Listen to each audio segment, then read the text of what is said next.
الفكر الأخلاقي المعاصر. تلخيص كتاب جاكلين روس. نشأة الأخلاق التطبيقية المعاصرة.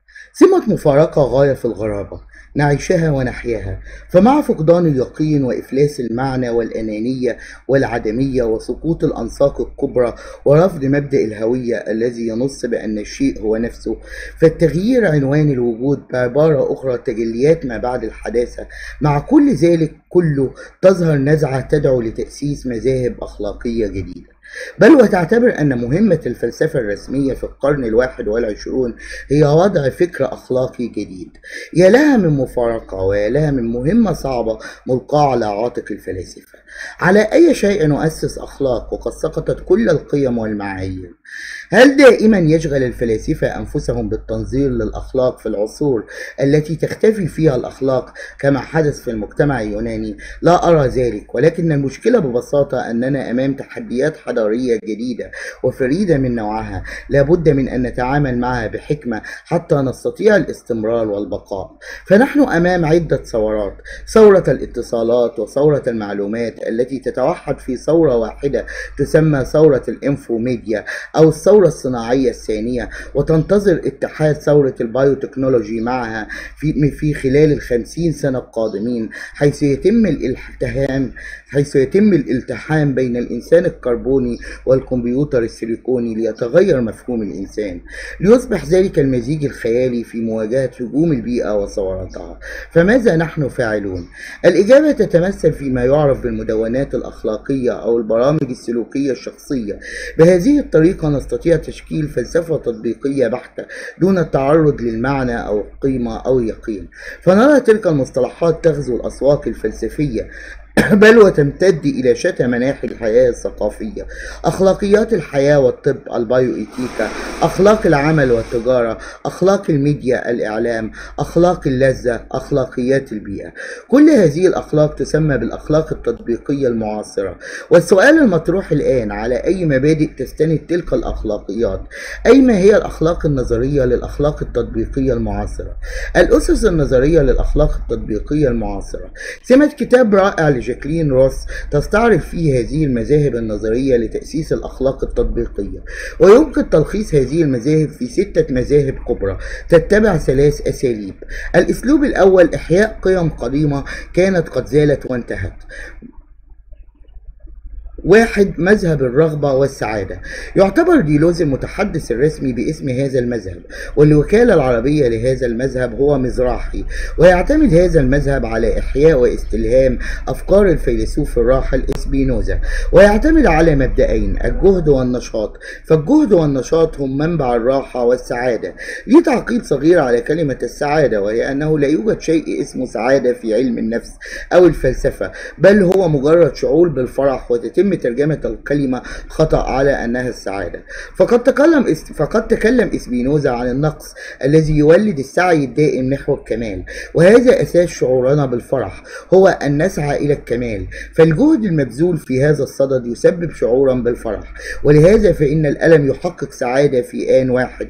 فكل سلب تعيين فسعادة الإنسان في مقاومة المرض تثبت أنه لولا وجود المرض لما شعر الإنسان بسعادة الشفاء.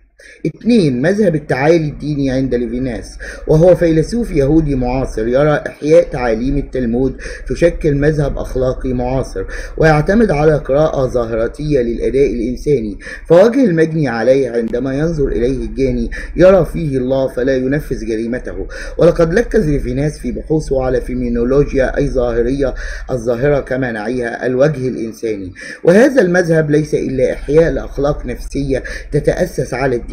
3. مذهب العدالة عند جون رولز، وهو فيلسوف أمريكي له نظرية في العدل تحل محل الاشتراكية والشيوعية كمعادل موضوعي داخل الرأسمالية الغربية، فهو يحل مشكلة العدل داخل هذا النسق الرأسمالي، وهي صياغة جديدة للنفعية الأخلاقية التي مبدأها أقصى منفعة للفرد لأكبر عدد من الناس. فهو يرى فرق بين العدل والإنصاف، فالعدل هو أن أعطي الكل بتساوي وهذا غير مطلوب، والإنصاف الهدف هو أن أعطي كل حسب حاجته، وهذا هو المطلوب، وبهذه الطريقة تتحقق النفعية. الأسلوب الثاني إحياء قيم قديمة تقهقرت جزئيا في الحاضر. قيمة الفاعل الحر المستقل الفردية. 1. مذهب الأخلاق بوصفها علم جمال.